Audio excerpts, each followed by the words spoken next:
Empezaremos con complejos auriculares prematuros y solo por comentarlo como una especie de clasificación para determinar el origen o la topografía del complejo prematuro, pues sabemos que se dividen de complejos auriculares prematuros, complejos prematuros de la unión AB y complejos ventriculares prematuros.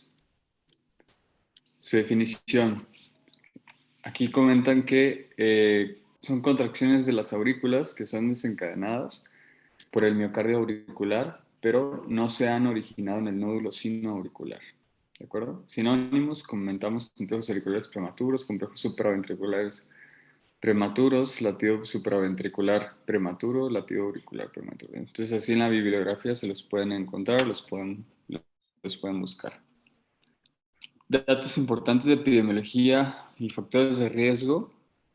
Este puede estar presente en todos los grupos etarios, independientemente o dependiente de afecciones médicas. Ahorita vamos a explicar la razón.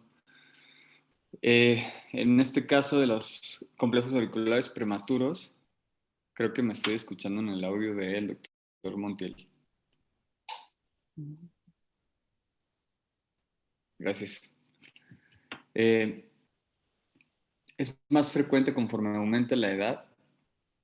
Es más frecuente asociados a factores de riesgo.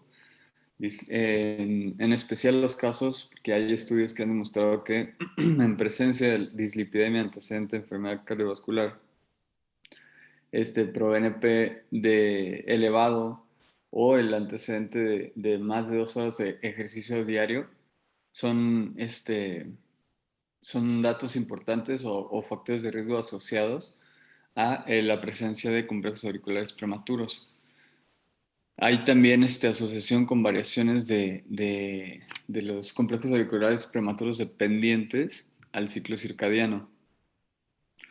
Y los desencadenantes que se pueden reconocer, sí, factores desencadenantes son, o pueden ser el estrés, la hipertensión, ansiedad, fatiga, alcohol, cafeína, nicotina, catecolaminas, EPOC, teofilina y digoxina, entre otros.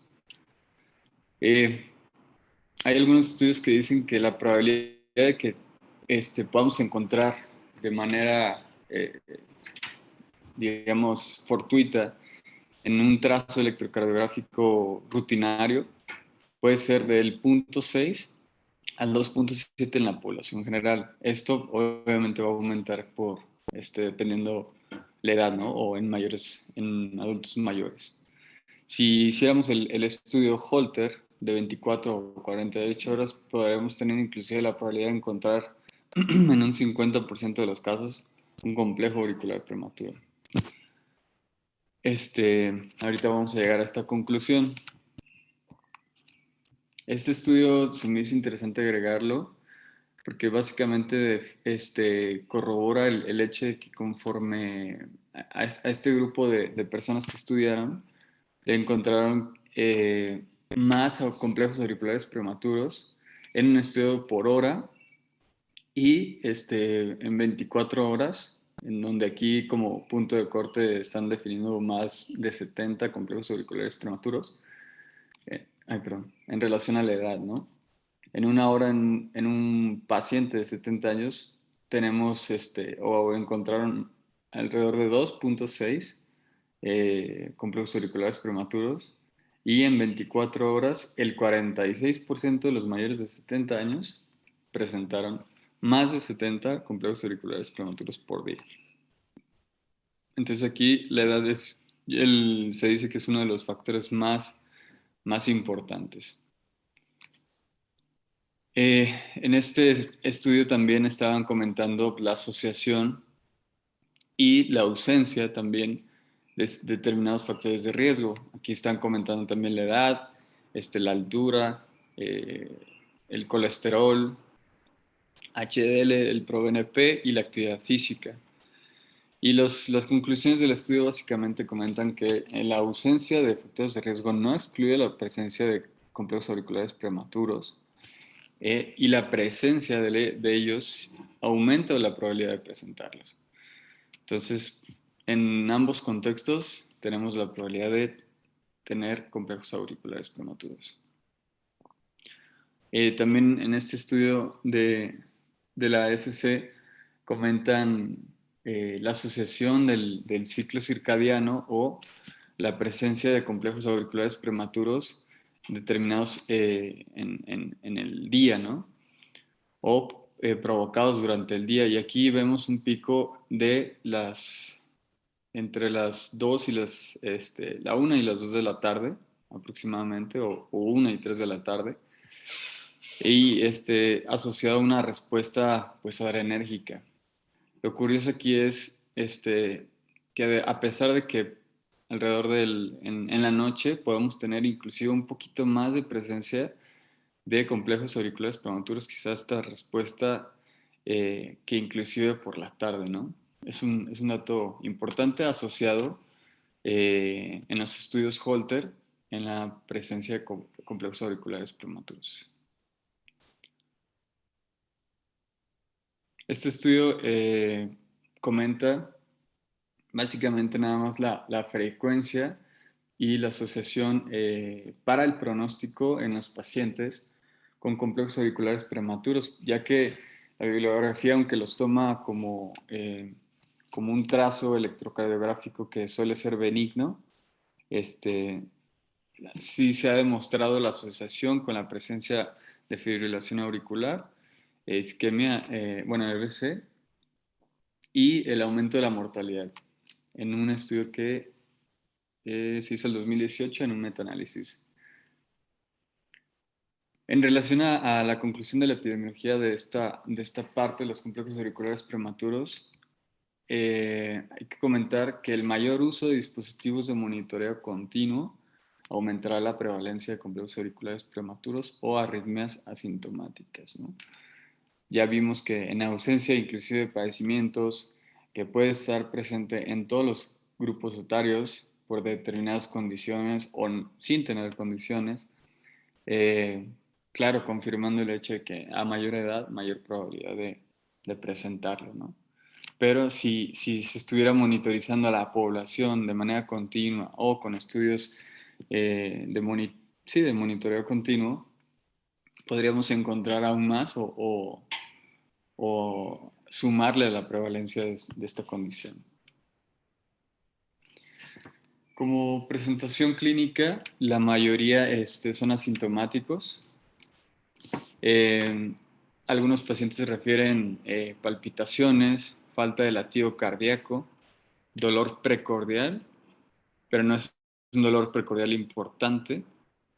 Inclusive algunos refieren disconfort precordial más que dolor precordial, mareos y fatiga.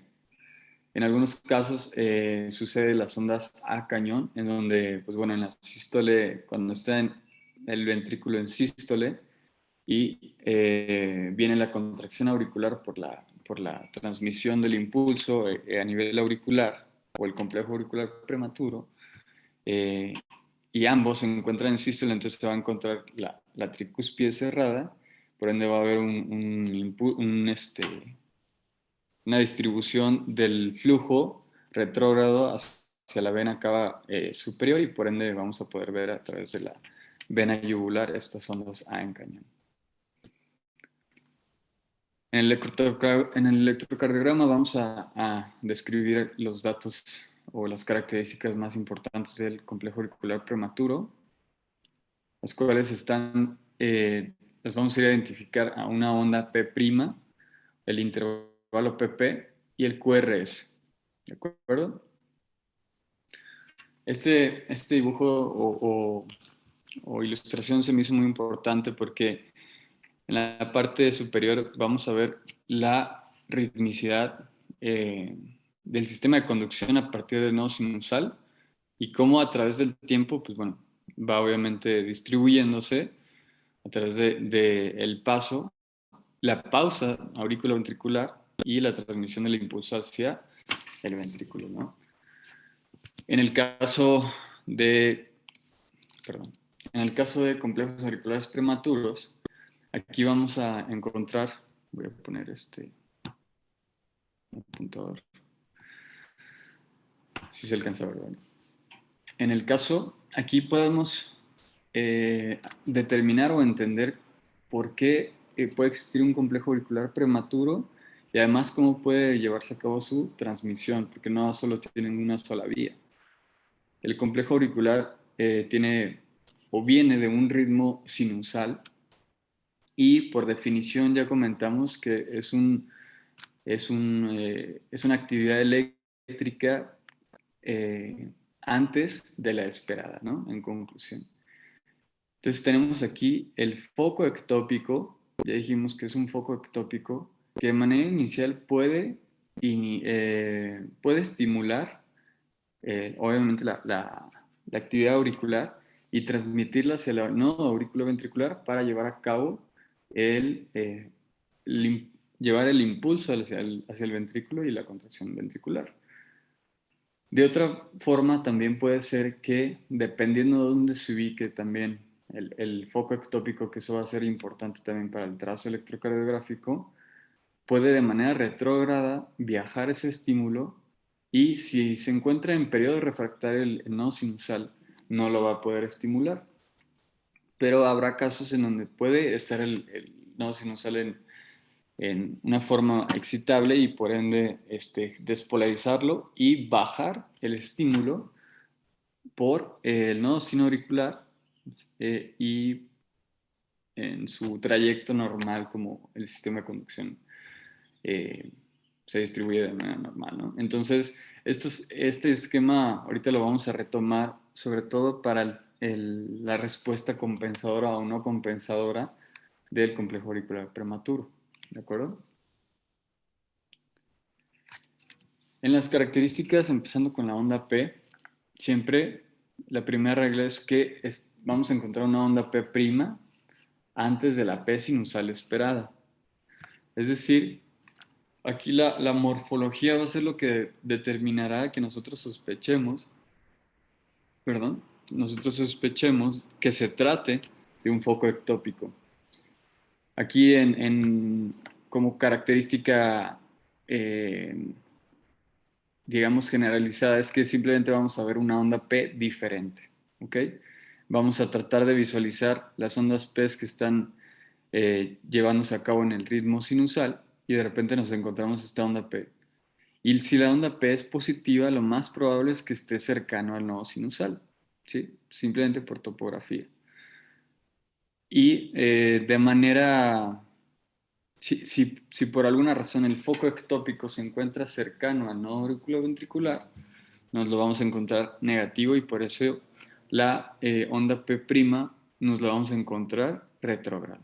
¿De acuerdo? Igual cumple el mismo tema que es simplemente una onda P' antes de la P sinusal esperada. ¿De acuerdo? Antes de continuar con la siguiente característica, quiero que tengan en cuenta estos dos conceptos. El intervalo PP, o sea, P sinusal P' del complejo auricular prematuro. O sea, enfoquémonos aquí. El intervalo P sinusal P' serían estos dos puntitos, el rojo y el azul. Es esta medición, ¿de acuerdo? Solo quiero que la tengan presente porque esta región o este intervalo va a ser importante para lo siguiente. Y el intervalo PP, que corresponde al ritmo sinusal normal subyacente, ya sea anterior o posterior. ¿De acuerdo? Bien. Aquí hay una regla que siempre se debe de cumplir en el complejo auricular prematuro en el intervalo P sinusal P', que siempre va a ser más corto del intervalo PP del ritmo de base. Aquí lo vemos, ¿no? Y lo confirmamos. Y por ende se da el ritmo irregular. Que cuando se genera este intervalo PP que tiene esta determinada medición en el tiempo, va a ser menor, y lo vemos aquí, va a ser menor que las PP subyacentes, el intervalo PP subyacente. En el caso de la pausa compensatoria, aquí es importante porque lo que va a determinar que se genere o no la pausa compensatoria va a ser la capacidad que tiene este foco ectópico de despolarizar o no el nodo sinusal. ¿De acuerdo? Entonces, aquí dejé otra vez la imagen para que recordemos si el complejo, perdón, si el foco estimula o no el nodo sinusal. En el caso de que se trate, eh, en el caso de que se trate de una pausa compensatoria, no se va a despolarizar, es decir, no se va a poder reiniciar el nodo sinusal porque luego vamos a encontrar muy probablemente en periodo refractario absoluto. ¿Cuál es la regla que aquí se cumple? Aquí comenta, el intervalo PP subyacente al complejo auricular prematuro es 2 veces el intervalo PP', ¿de acuerdo? Siempre aquí el intervalo PP sinusal va a ser mayor que el intervalo PP'. Es como la regla que estábamos comentando, ¿no? Aquí si nosotros de manera rápida tomáramos una hojita y comenzáramos a medir los intervalos PPs, ¿sí? Si aquí determináramos o pusiéramos como una línea y las empezáramos a unir y inclusive pudiéramos avanzar en esos puntos, podríamos encontrar que el ritmo sinusal después del complejo auricular prematuro, perdón, va a ser en relación al ritmo sinusal. Por eso aquí se cumple la segunda parte que dice, la onda P aparece en el momento esperado. ¿De acuerdo? Es decir, que como no se despolarizó el nodo sinusal, no se reinicia y por ende no se va a reiniciar el nodo sinusal y por ende el ritmo va a ser el esperado, independientemente de que se haya generado un complejo auricular prematuro. ¿De acuerdo? A esto se le llama pausa compensadora. Estos dos asteriscos es simplemente recordatorio para que comentemos que por lo general la onda P posectópica no es visible y está oculta en la repolarización del complejo auricular prematuro. Es decir, la vamos a encontrar oculta quizá en la repolarización del complejo auricular prematuro. En el caso de la pausa no compensatoria, ese foco ectópico va a tener la capacidad de despolarizar el nodo sinusal. De primera instancia comentamos que el intervalo PP subyacente al complejo auricular prematuro va a ser menor al intervalo PP'. Y simplemente como una regla, o como resumen de este texto es que el intervalo PP sinusal siempre va a ser menor a PP'. Recuerden aquí P de sinusal, la P' se trata de la P del complejo auricular prematuro. En este caso, como tiene la capacidad de despolarizarse o el nodo sinusal, si hiciéramos el mismo ejercicio, pudiéramos determinar, si estuviéramos midiendo el intervalo PP sinusal en una hoja o estuviéramos midiendo el trazo o los intervalos y avanzáramos con esta hojita, vamos a encontrar que donde en teoría deberíamos esperarlo, la onda P después del complejo auricular prematuro no va a estar, no vamos a encontrar ahí la P. Es decir, que esta P no va a corresponder al ritmo que teníamos anteriormente. A esta descripción la llamamos pausa no compensatoria. ¿De acuerdo? Bien. En el caso de la descripción del complejo QRS o la característica del complejo QRS, suele ser sin descarga temprana. Es lo más frecuente y el QRS siempre se va a ver normal o un QRS supraventricular. Ya sabemos que el complejo auricular prematuro, por el hecho que se encuentre en las aurículas, pues nos va a generar un trazo de esa manera, ya que, como vimos en un principio, no hay afectación del nodo auriculoventricular, por ende, no tiene por qué haber razones para, en teoría, modificarnos el complejo QRS. De esa manera, o a pesar de eso, el complejo QRS sí puede tener ciertas modificaciones si la descarga puede ser muy temprana. Hay dos escenarios principales en este tema, el cual uno puede ser que el estímulo que viaja a través del nódulo auriculoventricular, el nódulo auriculoventricular se encuentra en periodo refractario absoluto, por ende no tenga la capacidad de transmitirse el impulso a través de esta parte del tejido y podamos encontrar un bloqueo AB completo. Es decir, o también lo describen como un complejo auricular prematuro no conducido. Aquí siempre es probable que la onda P esté sobre la onda T previa, o sea, del complejo o del latido previo. Como dijimos que la descarga es demasiado temprana, siempre la onda P va a estar oculta o va a estar sobre la onda T del latido previo. ¿De acuerdo? Y obviamente, pues bueno, el hecho de que sea un bloqueo AB completo, pues no vamos a ver el trazo y la continuidad del QRS. El segundo escenario es que si cruza el nódulo auriculoventricular, es decir, si el impulso todavía puede ser transmitido por el nódulo auriculoventricular, pasa a las de His y aún todavía se encuentra en un periodo quizá relativo o excitable la primera rama, pero ya la segunda está bloqueada, podemos encontrar un trazo de tipo bloqueo de rama derecha, lo cual, por el hecho de que pues, encontremos un QRS ancho, nos dé el segundo escenario que se trata de aberrancia, ¿no? La aberrancia pues, simplemente es el QRS ancho, ¿de acuerdo? Bien. En el caso de tratamiento, aquí lo más, o lo principal, ya que se trata siempre de una condición por lo general benigna, vamos a propiciar una comunicación con el paciente, vamos a describirle el padecimiento para que esté tranquilo.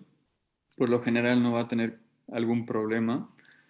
Y la terapia farmacológica de uso, siempre de primera línea beta bloqueadores, de segunda línea en caso de que no haya respuesta, antiarrítmicos clase 1A, 1C o de tercera.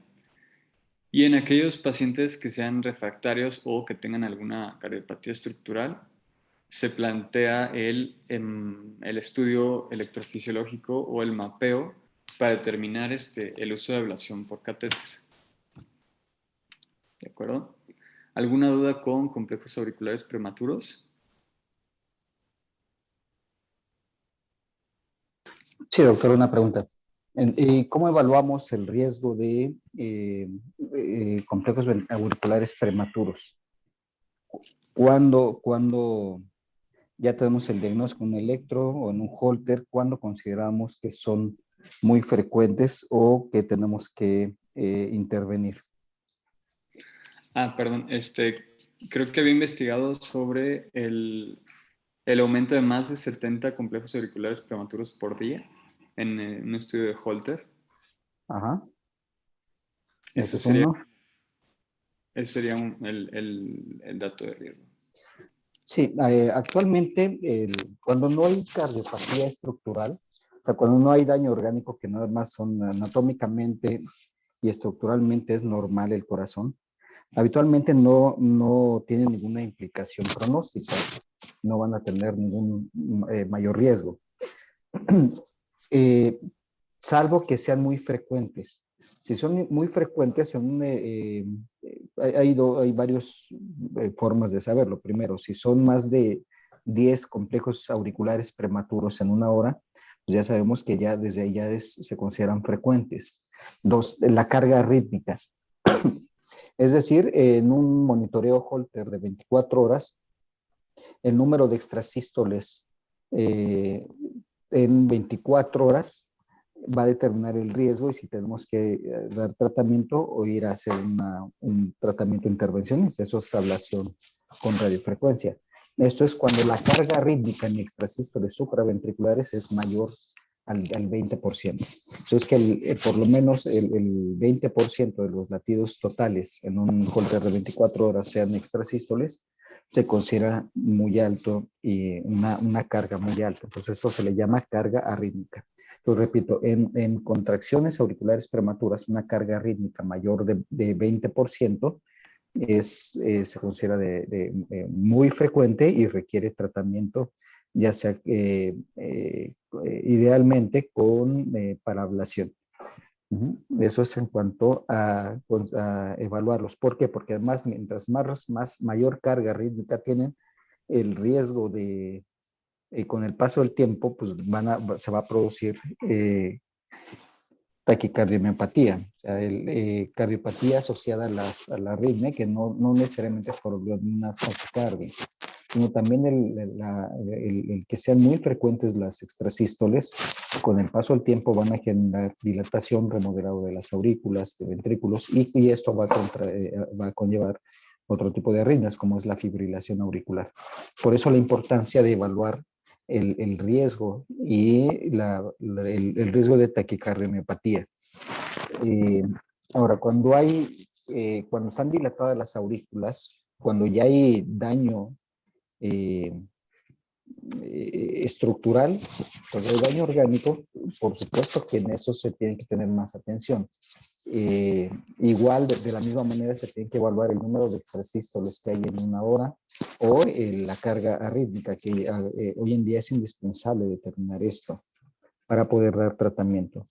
Ahora, en cuanto al tratamiento, aquí hay algo que no mencionan muchos libros. Por ejemplo, la mayoría o generalmente las extrasístoles tienen algo que se llama bloqueo de entrada.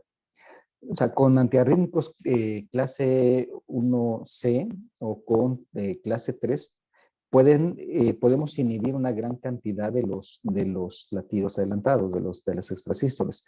Difícilmente van a desaparecer totalmente con el tratamiento farmacológico, pero van a reducirse considerablemente. Pero la mayoría de esos tienen un bloqueo de entrada. Todas las extrasístoles tienen bloqueos de entrada. Entonces, esto quiere decir que si yo bajo la frecuencia cardíaca, bueno, las extras siempre tienen un ritmo de escape, una frecuencia fija, ¿sí? Y se van a hacer más frecuentes, va a aumentar la frecuencia de descarga dependiendo de la actividad simpática o de la producción de adrenalina, noradrenalina. Esto puede hacer que se aceleren el foco automático.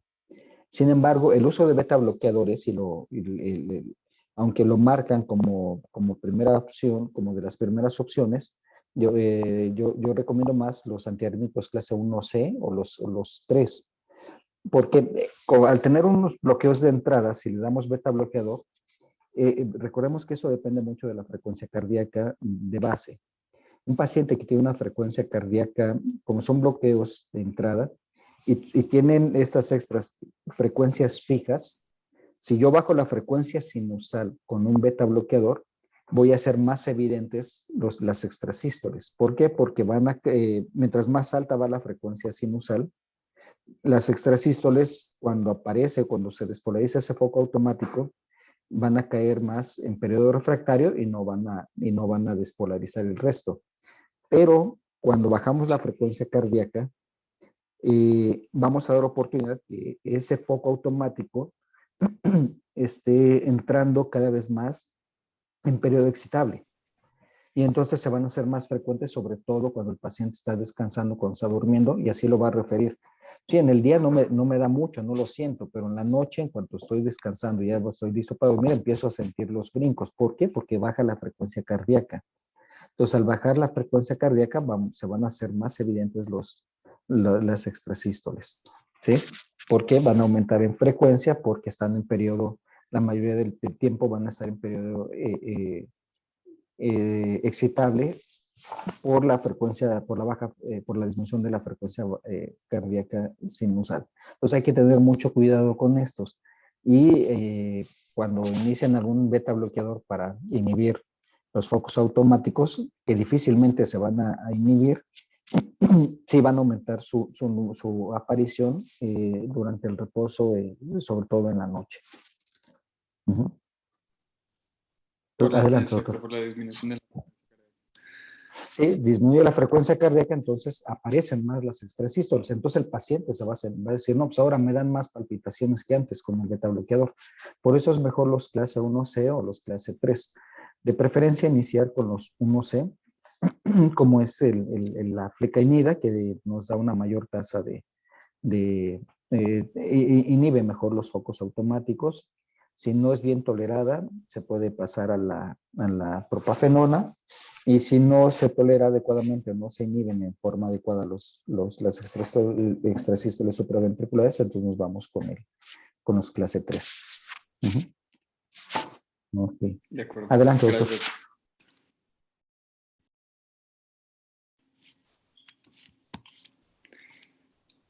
Los complejos prematuros de la unión AB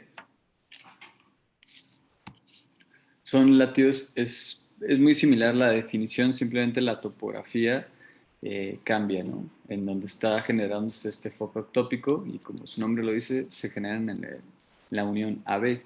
Algunos sinónimos: extrasístoles de la unión, latidos prematuros de la unión, despolarizaciones prematuras de la unión, ectópico de la unión.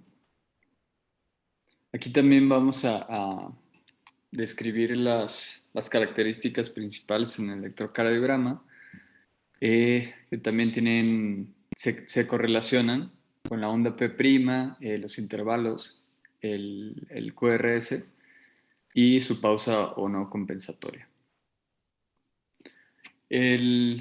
Por topografía ya hemos visto que en el complejo auricular prematuro, dependiendo la región en donde se encuentre, vamos a ver modificada la onda P. En el caso de que este foco ectópico se encuentre en el nodo AB, va a ser que siempre se presente, si es que la vemos, siempre se presente una onda P' negativa, es decir, retrógrada, ¿no? Y también se cumple la misma regla que sucede este complejo antes de la P sinusal, ¿no? O bueno, esta P' sucede antes de la P sinusal esperada. En este foco ectópico, si por ejemplo en el complejo vemos ausencia de la onda P, es que hay mucha probabilidad de que esté oculta en el QRS, ¿de acuerdo? Si la vemos presente y obviamente va a estar en retrógrada, lo primero que tenemos que sospechar es que sea de probable origen AB, ¿de acuerdo? El hecho de que la encontremos proximal al QRS, sí, antes que el QRS, o quiere decir, perdón, que topográficamente quizá este foco ectópico está en la región proximal del nodo auriculoventricular. Si este foco ectópico estuviera en medial o distal al nodo auriculoventricular, puede ser que nos encontremos la onda P negativa después del QRS y esto nos dé un aspecto de segmento ST o bueno, sobre todo R del anterior, P', más estrecho, como si fuera, bueno, simplemente el intervalo entre la R del latido anterior y la P', que aquí estamos viendo que es retrógrada, simplemente va a ser menor a 120 milisegundos. ¿De acuerdo? Entonces, siempre que la encontremos, dependiendo antes o después del complejo QRS, aquí podemos simplemente sospechar dónde se encuentra el foco ectópico dentro del nodo auriculoventricular. En relación a los complejos QRS también puede haber aquí se repite el efecto, ¿no? Que también sufre el complejo auricular prematuro, en donde la descarga puede ser muy temprana, en donde también se puede encontrar en periodo refractario al mismo complejo auricular, perdón, al nodo auriculoventricular y genera un bloqueo AB completo. ¿De acuerdo? Aquí la regla va a ser que pues, nos vamos a encontrar esta onda P igual, retrógrada. En el caso de que también podamos presentar aberrancia, se va a poder transmitir este estímulo del foco ectópico dentro del nodo auriculoventricular, viajar a las de His, pero poderse encontrar a una rama en periodo refractario y otra también con la capacidad todavía de conducirse, y por ende se puede traducir en un trazo sugerente como de bloqueo de rama derecha, que no es más que la aberrancia de la rama bloqueada, ¿no? Y por ende traducirse en un QRS ancho. Lo comenté muy rápido, simplemente la cuestión del tratamiento había encontrado que básicamente se tratan igual. Aquí en un doctor no encontré mucha información de cómo establecer el riesgo, no sé si existe la misma relación con el nodo aurículo-ventricular en relación a la carga arrítmica o la presencia de- de complejos prematuros en una hora. Sí, de hecho, cuando son de la unión, el riesgo es exactamente el mismo que la supraventricular o que las complejos prematuros auriculares. Y el tratamiento es exactamente igual. ¿Por qué? Porque están por arriba de la bifurcación de las de His. Entonces, todas las extras que se generan por arriba de la bifurcación de las de His habitualmente tienen un riesgo bajo. ¿Sí? Y va a depender el riesgo de que generen taquicardiomopatía, igual que en la auricular, si tiene una carga rítmica mayor del 20% o más de 10 complejos prematuros en una hora. ¿Sí? Obviamente en pacientes sin cardiopatía estructural, con cardiopatía sí cambia el riesgo, entonces esos hay que darles tratamiento para mantenerlos, porque si ya está una aurícula dañada, remodelada, pues va a ser más fácil que degeneren o que provoquen después fibrilación auricular. Pero esa sí es exactamente igual que las auriculares. De acuerdo. Gracias, Doc.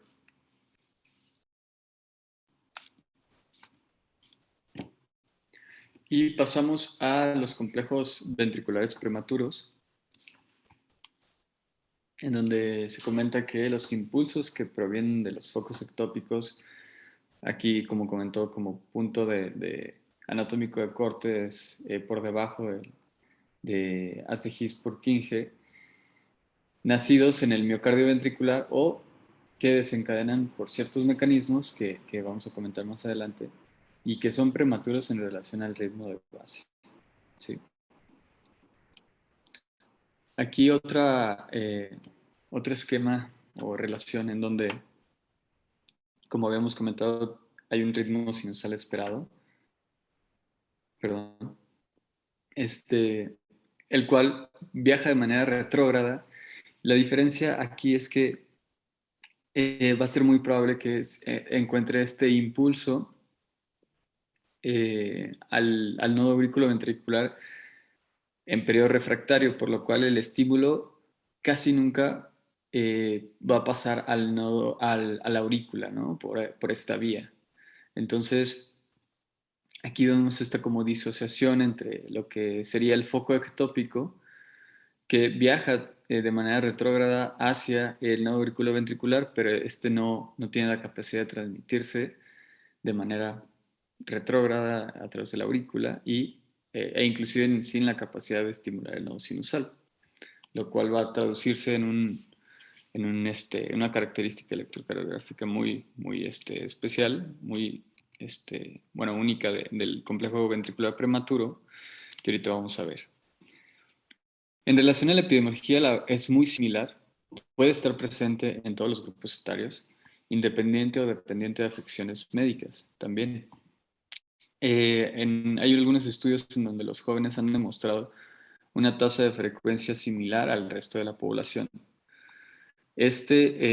También va a ser más presente o también lo vamos a poder asociar más frecuentemente a factores de riesgo como en la presencia de dislipidemia o antecedente de enfermedad cardiovascular, como ya comentó el doctor, como la presencia de cardiopatía estructural o algunos otros padecimientos cardiovasculares, lo que nos va a generar como factor de riesgo, ¿no? Para poderla tener presente. Pero también podemos encontrarla independientemente de estas condiciones cardiovasculares. Los desencadenantes son básicamente los mismos. Ya los habíamos comentado antes: estrés, hipertensión, ansiedad, fatiga, alcohol, cafeína, nicotina, entre otros. Había leído en una bibliografía que se las comparto aquí, que la probabilidad de complejos ventriculares prematuros en un electrocardiograma de manera rutinaria los podremos encontrar de 1 al 4% de los casos. Esto aumenta, obviamente, en un estudio de monitoreo continuo tipo Holter de 24 a 48 horas, donde podemos inclusive encontrar del 40 al 75% complejos ventriculares prematuros. Eh, la misma conclusión epidemiológica, ¿no? El mayor uso de dispositivos de monitoreo continuo aumentará la prevalencia de complejos ventriculares prematuros.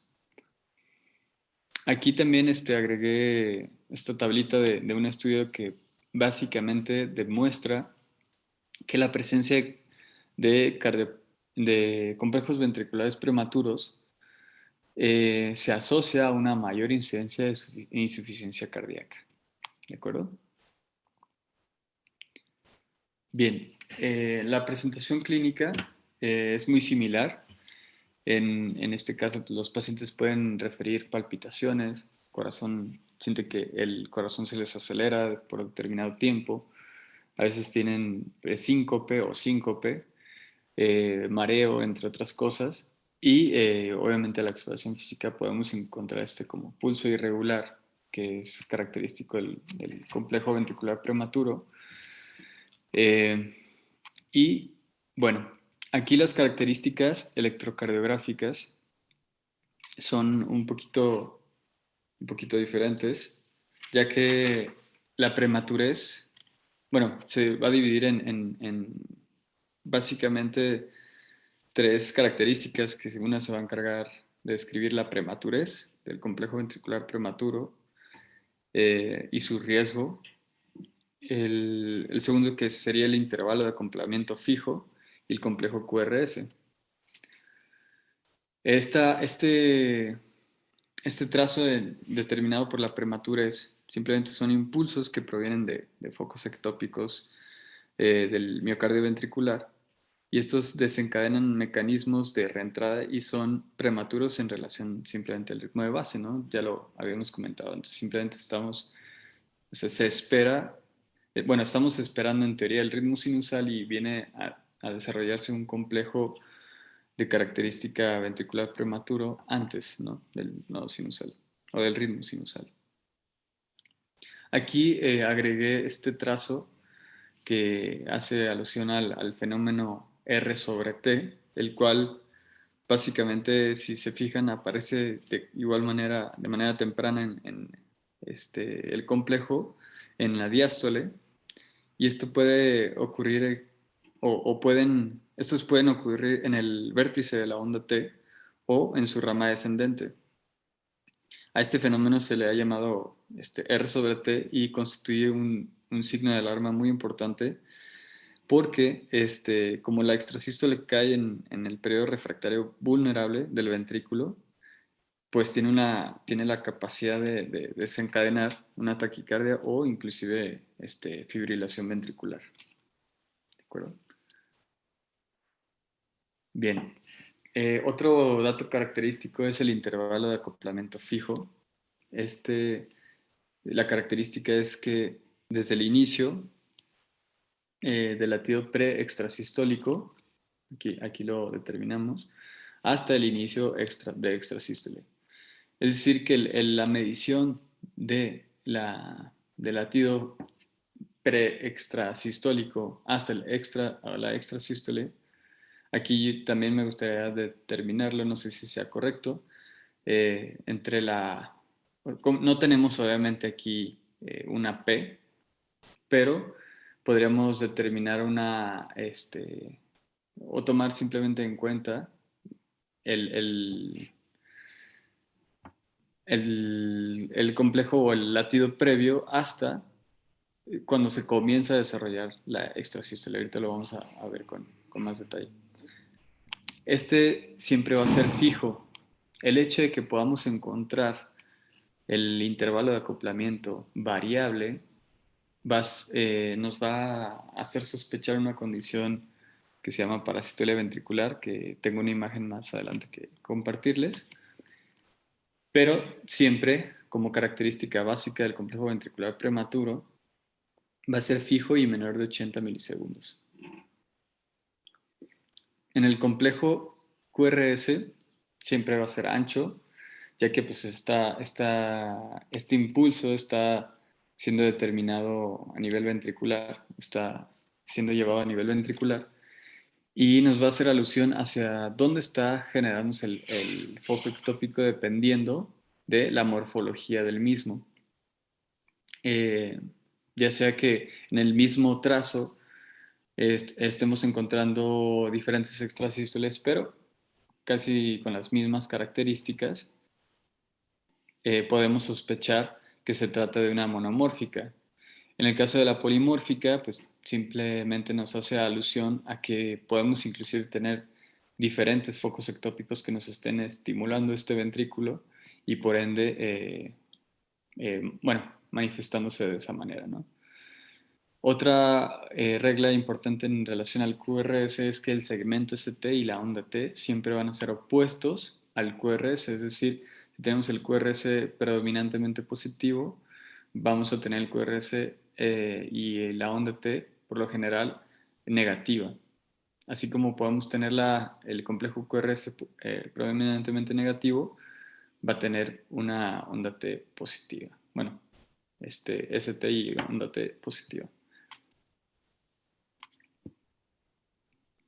Aquí también se cumple la regla en donde el intervalo entre bueno, no sé si está correcto utilizar la P, porque en realidad obviamente no la hay, pero bueno, aquí sí tendría que haber cambiado por una R, pero la R del complejo o del látido anterior a la R prima. Este intervalo siempre va a ser más corto que el ritmo sinusal es subyacente, ya sea anterior o posterior. ¿Sí? Es una regla que también se cumple aquí en complejo ventricular prematuro. De igual manera aquí, bueno, imaginen, se cambió ya a una R que corresponde a la R del latido anterior, ¿de acuerdo? Y la R' siempre, la R' va a corresponder al complejo ventricular prematuro. También otra característica del QRS o el complejo QRS va a ser que exista o no una pausa compensatoria. Esto es lo más frecuente, como el estímulo no viaja a través perdón, el estímulo no viaja a través del nodo auriculoventricular, por ende no se estimula el nodo sinusal. Quiere decir que la ritmicidad o el ritmo sinusal que nosotros aquí pudiéramos estar midiendo después del complejo ventricular prematuro va a ser el esperado, ¿no? Y se cumple la regla de que el intervalo PP subyacente, ya sea anterior o posterior, va a ser dos veces, aquí igual cambiar la R, va a ser dos veces a la R del latido anterior y la R', ¿de acuerdo? Eso va a caber exactamente en este espacio y por ende vamos a determinar que como obviamente no se excitó o no se despolarizó el nodo sinoauricular, pues la pausa va a ser compensadora, ¿de acuerdo? Es la misma regla que también que sucede en el complejo auricular prematuro con pausa compensatoria. En la onda P aparece en el momento sinusal esperado, ¿de acuerdo? O sea, si aquí lo vemos, la ritmicidad debe venirlo a estimular. Hay otro término que se llama interpolación. Este casi siempre coincide con bradicardia sinusal. Este latido extrasistólico llega parcialmente a la porción baja de la unión aurículo-ventricular, porque, bueno, por lo que el siguiente latido sinusal va a ser capaz de conducirse, aunque con el retraso del tiempo de conducción. Es decir, una conducción oculta. Y por esta razón, el latido post-extrasistólico frecuentemente muestra un bloqueo AB completo. Perdón, un bloqueo AB de primer grado.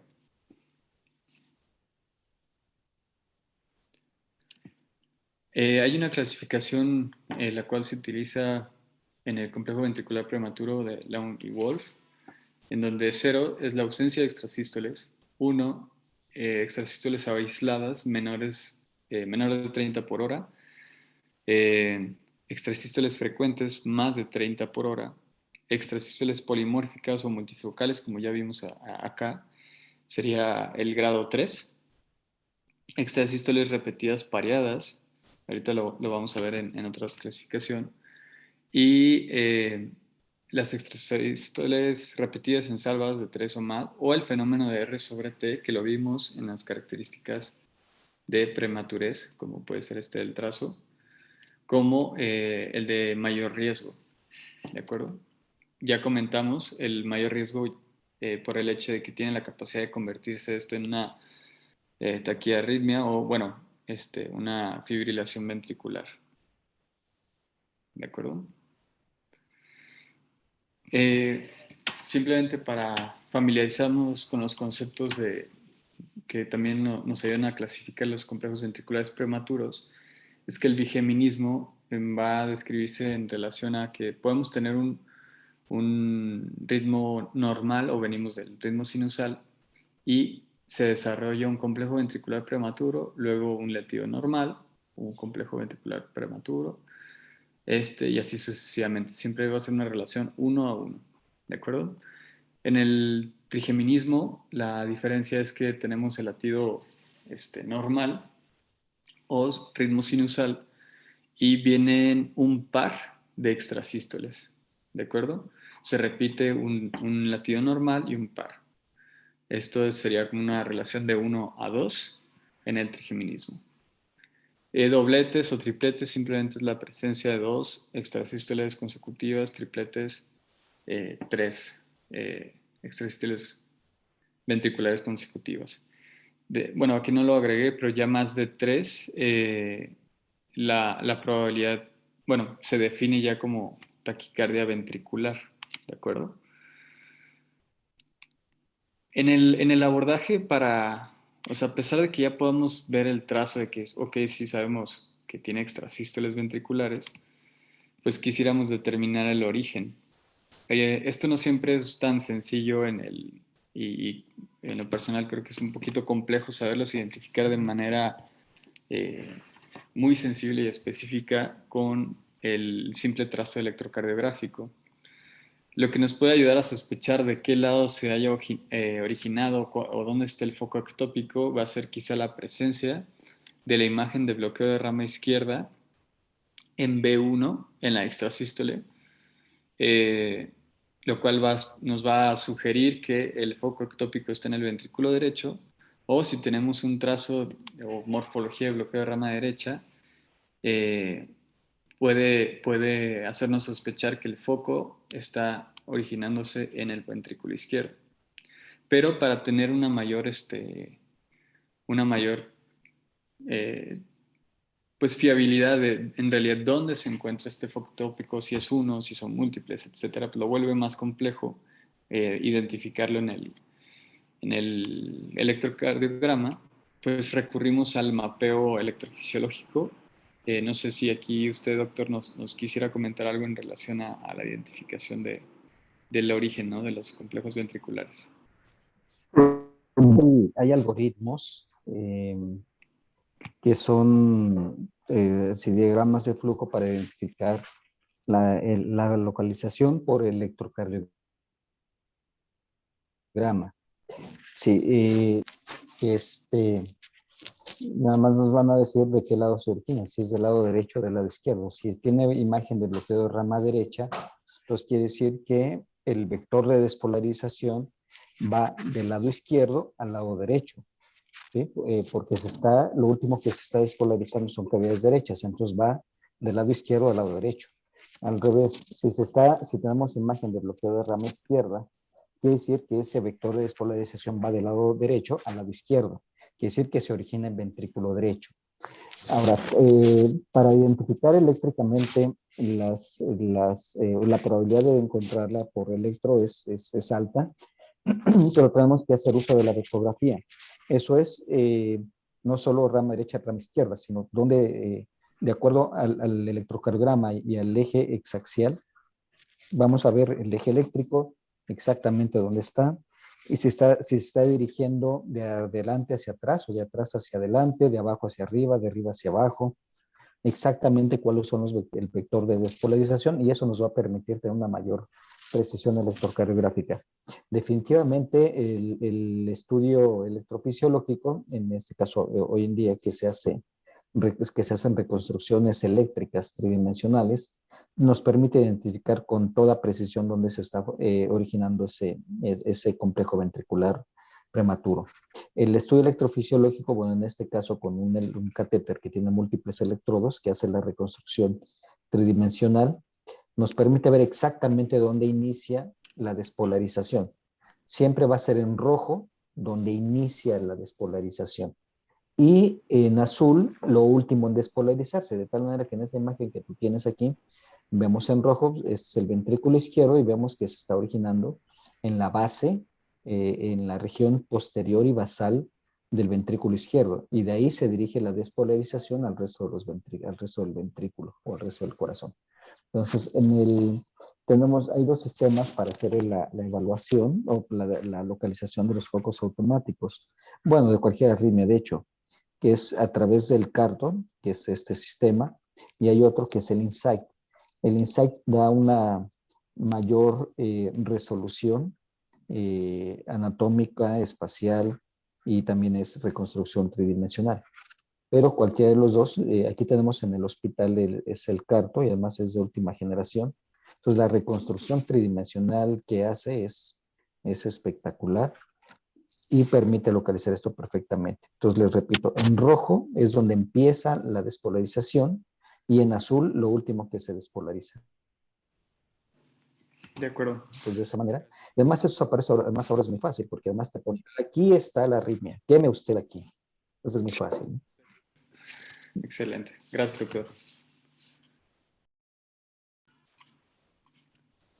Bien, además de ir en busca del foco ectópico para también saber dirigir el tratamiento, sobre todo cuando se plantea el uso de ablación por catéter y hacemos este mapeo, también vale la pena comentar a grandes rasgos, pero bueno, que son algo extensos, los mecanismos que están descritos que pueden condicionar la presencia de complejos ventriculares prematuros. Voy a mencionar algunos, quizá de los más importantes. En relación al automatismo, aquí simplemente hago referencia, aquí tenemos un potencial de acción de tejido nodal normal, con su ritmo, etcétera, pero en la B podemos observar, bueno, diferentes formas de marcapasos accesorios y nos enfocaríamos en el número 2, el cual tiene la capacidad de una automaticidad más incrementada, porque como cae en el umbral más rápido, tiene la capacidad de estimularse más rápido y por ende va a haber una mayor frecuencia, ¿no? Y por ende una mayor automaticidad, o un aumento de la automaticidad, ¿no? Aquí quise utilizar como ejemplo el tema regresarnos un poquito a lo del intervalo, al intervalo de acoplamiento. Ya habíamos visto que en el complejo ventricular prematuro suele ser el acoplamiento fijo, menor de 80 milisegundos. Pero en este caso, y se me hizo padre agregar como estas imágenes de una presentación que vi, que básicamente, como comentó el doctor, todos los complejos prematuros tienen la incapacidad tienen obstruidos, digamos, la entrada de este estímulo, ¿no? Tienen o sea, el nodo sinusal, independientemente de su frecuencia y que lleve el ritmo de todo el resto del tejido, eh, este cierto grupo de tejido no va a tener la capacidad de que reciba este estímulo, ¿no? Entonces, a su vez, este pequeño foco ectópico tampoco va a tener la capacidad suficiente de estimular el resto del tejido, ya que el nodo sinusal está llevando en ese momento, pues como aquí se ve el concierto, ¿no? O sea, o la batuta de quién despolariza al resto del sistema de conducción, ¿no? O quién lleva el estímulo o el impulso. Como comentó de ejemplo el doctor con el uso de betabloqueadores o en la disminución de la frecuencia cardíaca, va a haber una mayor probabilidad de que este foco ectópico, aunque no tiene la capacidad de recibir la transmisión del sistema de conducción del nodo sinusal, por el contrario, sí tiene la capacidad de emitir el impulso de manera adyacente, ¿no? Entonces, siempre en la disminución de la frecuencia cardíaca o en el descanso, aquí, digamos, lo graficamos de esa manera, en el descanso del artista, que en este caso es el nodo sinusal, va a haber una mayor probabilidad de que este estímulo pueda tener un tracto de salida, por así decirlo, y estimular el resto del tejido, ¿de acuerdo? Por ende, pues se van a llevar a cabo diferentes características electrocardiográficas de una complicación y muy importante del complejo ventricular prematuro, que es la parasistolia ventricular, el cual hay un intervalo de acoplamiento variable. Aquí vemos el ejemplo, ya habíamos dicho que el intervalo de acoplamiento variable era normalmente fijo, pero aquí está aumentado, ya que, bueno, básicamente está el acoplamiento variable. Aquí podemos ver que es el complejo, si medimos el intervalo, aquí es diferente a ¿no? Siempre medimos de dónde está el complejo ventricular prematuro al anterior, que es el sano, por así decirlo, y hay una diferencia. Eh, y la presencia de las extrasístoles en esta condición siempre va a estar determinado por la frecuencia cardíaca, ¿no? Porque es en esos espacios donde va a tener la oportunidad este foco ectópico de estimular el resto del tejido y por ende que esa actividad ventricular sea por el foco ectópico, ¿no? Y no tanto por el estímulo del nodo sinusal.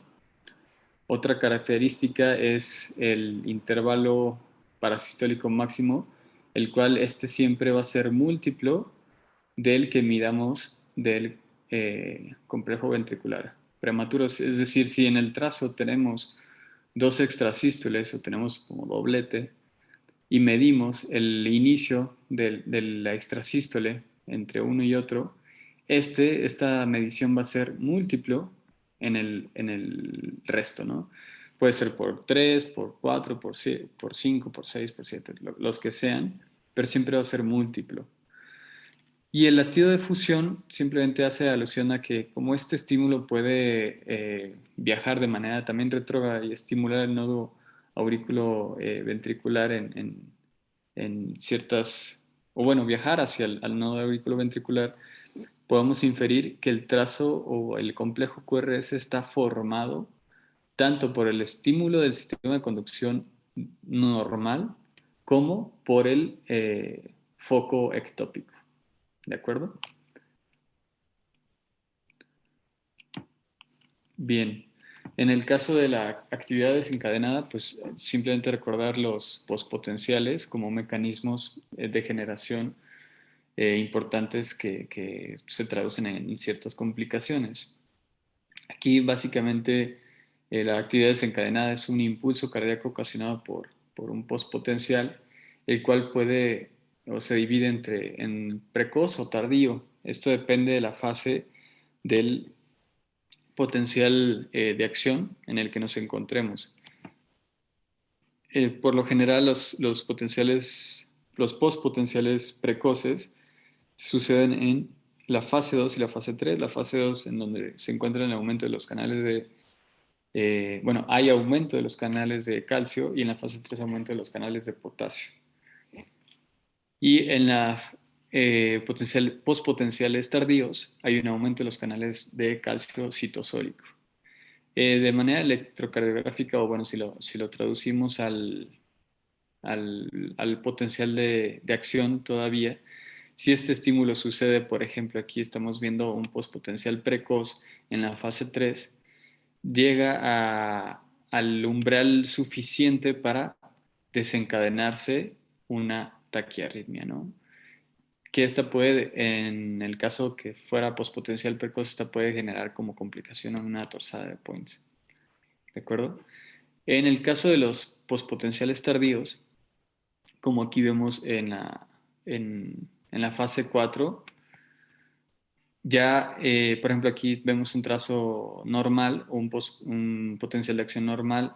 Aquí hubo como un postpotencial, pero no fue suficiente, no llegó al umbral suficiente para desencadenar un potencial de acción completo, pero en este caso lo logra y se puede desencadenar de esta manera también un postpotencial tardío, ¿no? Ya que todavía puede encontrar en un periodo refractario relativo, ¿no? O excitable. Bueno, en el caso de tratamiento, simplemente considerar el tratamiento en quienes tienen síntomas, antecedentes de cardiopatía estructural, las predictores de muerte súbita y predictores de insuficiencia cardíaca. Comentan algunos estudios que no hay evidencia de beneficio del tratamiento para los pacientes que son asintomáticos. Como tratamiento de primera línea, la extrasístole ventricular sin cardiopatía estructural podemos utilizar beta bloqueadores o calcio antagonistas, que son los que han demostrado una disminución en la mortalidad y disminución en las hospitalizaciones. Como segunda línea, los antiarrítmicos del grupo 1, aunque hay que ser considerados con estos medicamentos, ya que pues, tienen características también proarrítmicas, ¿no? Ay, perdón. En el caso de extrasístoles ventriculares y cardiomiopatía, se sugiere utilizar beta bloqueador, en algunos casos amiodarona. Hay algunos como escenarios clínicos en donde si tenemos pacientes sintomáticos con FEBI reducida, carga rítmica, que en este caso sería mayor de 15%, aquí simplemente como entre paréntesis, en el estudio Holter que nos puede mostrar la presencia de determinado número de extrasístoles, es más fiable en determinar el riesgo por carga rítmica en porcentaje que en número de extrasístoles, ya que en un mismo Holter de 24 horas una persona puede tener más latidos que una persona que pueda, o sea, más que una persona que pueda tener menos latidos, ¿no? O sea, siempre va a ser determinado por la frecuencia cardíaca que esté sucediendo durante este monitoreo continuo. Por ende, va a ser más fiable que en el 100% de los latidos que encontremos en un monitoreo Holter, lo determinamos de esa manera en porcentaje para establecer el riesgo por carga rítmica. Así como también los pacientes que tuvieron intolerancia o refractaria al tratamiento de primera o segunda línea, pues son los que podemos considerar para mapeo y también la terapia por ablación por catéter. Aquí, pues bueno, sí, es un simple algoritmo que nos hace alusión al abordaje del paciente con complejos ventriculares prematuros, con un electrocardiograma, obviamente, un eco para establecer si hay.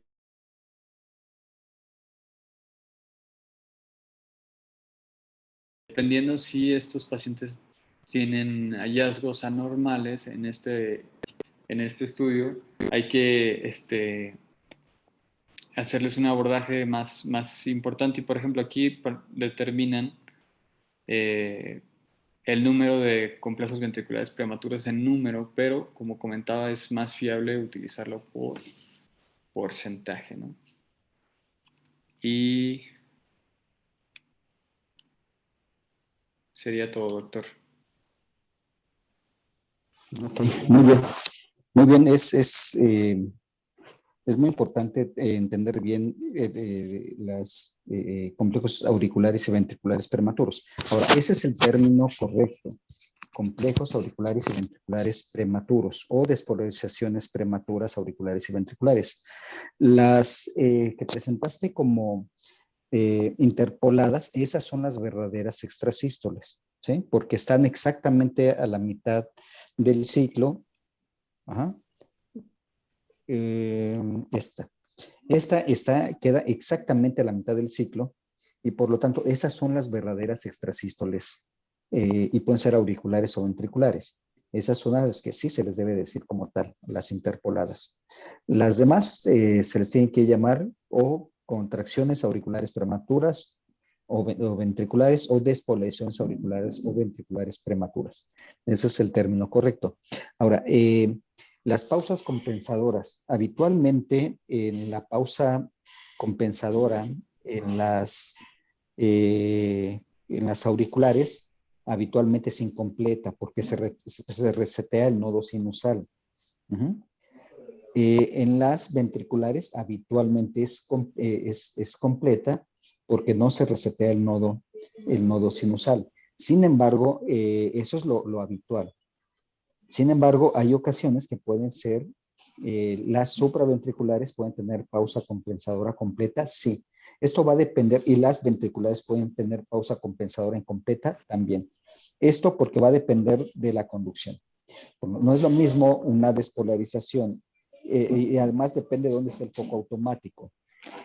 En el caso de las auriculares, no es lo mismo una compleja o un foco automático que esté muy cerca del nodo sinusal o en la aurícula derecha, que rápidamente se va a despolarizar y se va a transmitir al resto del miocardio auricular y va a llegar rápidamente al nodo sinusal y lo va a resetear. Entonces el nodo sinusal se va a resetear con el ciclo que ya mantenía antes del extrasístole.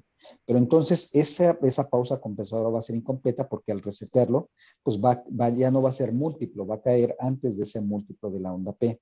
Pero si ese extrasístole, o perdón, si este foco está, digamos, en la pared lateral de la aurícula izquierda, y si son aurículas que están dilatadas, el tiempo que va a tardar en llegar de la conducción de ese foco automático hasta el nodo sinusal, puede ser que no llegue a resetear el nodo sinusal.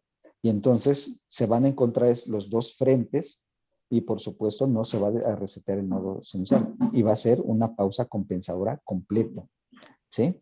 Lo habitual es que sea incompleta porque se resetea el nodo sinusal, pero en aurículas muy dilatadas o que tengan bloqueos intraauriculares y que estén lo más lejanas al nodo sinusal, pueden llegar a tener pausas compensadoras completas. De la misma manera en los ventrículos. Si es un ventrículo izquierdo que está muy dilatado, que está con mucha fibrosis, ya sea el derecho o el izquierdo, está muy remodelado, está dilatado, pues ahí ya hay trastornos en la conducción va a ser retrógrada.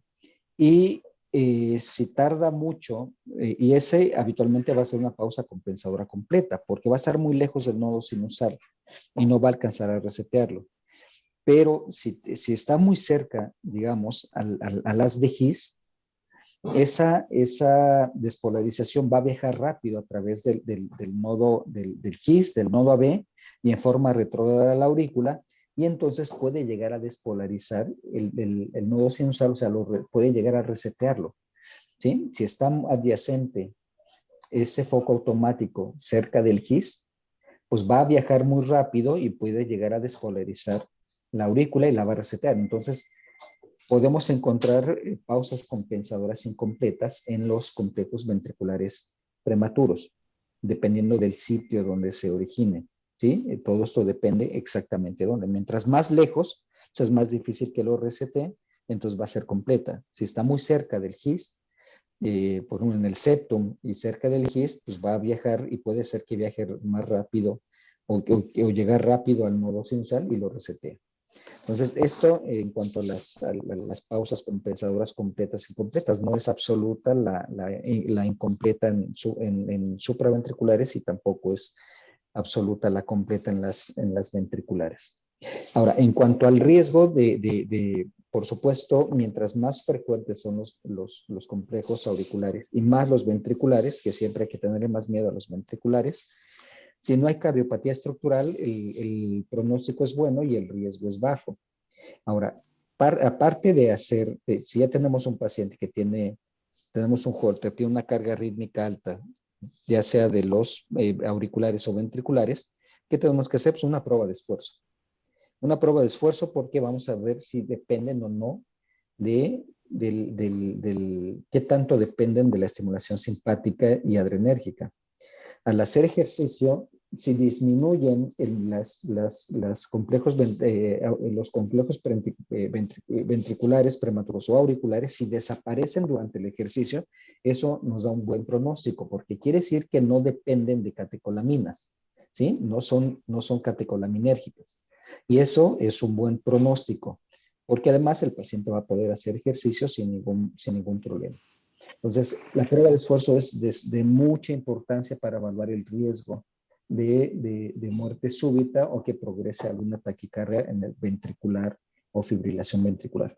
Por supuesto, las pruebas de esfuerzo para inducción de arritmias, sobre todo ventriculares, pues tienen que ser en un hospital o en un lugar donde tengan un desfibrilador a la mano, todos los recursos necesarios por si el paciente con el ejercicio hace taquicardia ventricular o fibrilación ventricular, pues hay que revertirlo o desfibrilarlo inmediatamente.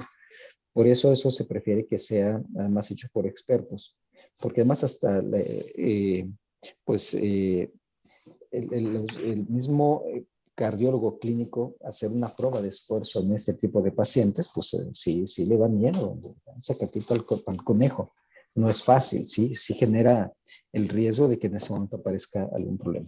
Pero repito, si no hay cardiopatía de base, la probabilidad de que sea de alto riesgo es baja. Entonces se le puede hacer sin ningún problema, pero en el lugar adecuado. Eso es en cuanto a la evaluación del riesgo. Siempre hay que mandarles a hacer prueba de esfuerzo. Ahora, en cuanto también a la evaluación del riesgo, es muy clásica el cuadrito de Lown y Wolf para evaluar el riesgo de taquiarritmias ventriculares. Sí quiero señalar de manera importante que este estudio fue diseñado en el contexto de infarto agudo del miocardio. ¿Sí? Fuera de ese contexto no tiene ninguna utilidad. Así podemos tener fenómeno de R sobre T, pero si no es en el contexto de infarto agudo del miocardio, porque ahí depende mucho de la fisiopatología.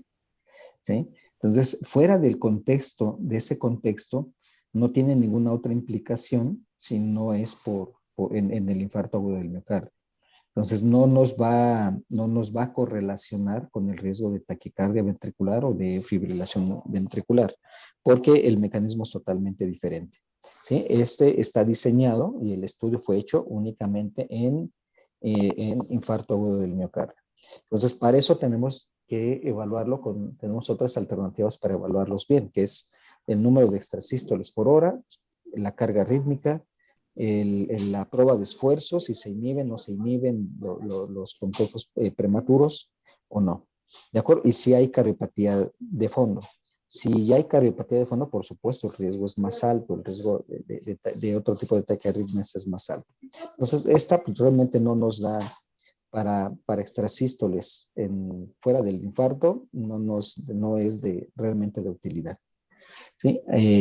Ahora, claro, si tenemos extrasístoles, si tienen muy frecuentes, se hacen bigeminismo, trigeminismo, dupletas, pues por supuesto ya con eso el riesgo es muy alto. Recordemos que se denomina taquicardia, ya sea auricular o supraventricular o ventricular, 3 o más latidos, ¿sí? Por lo menos 3 latidos consecutivos ya es taquicardia. Y para considerarla si es sostenida o no sostenida, si dura más o menos de 30 segundos. ¿Sí? Entonces, claro que tienen mucha implicación, se tienen que estudiar bien y nunca hay que menospreciar las extrasístoles, quedamos que extrasístoles tienen que ser denominadas como complejos ventriculares o complejos prematuros o desprogresiones prematuras.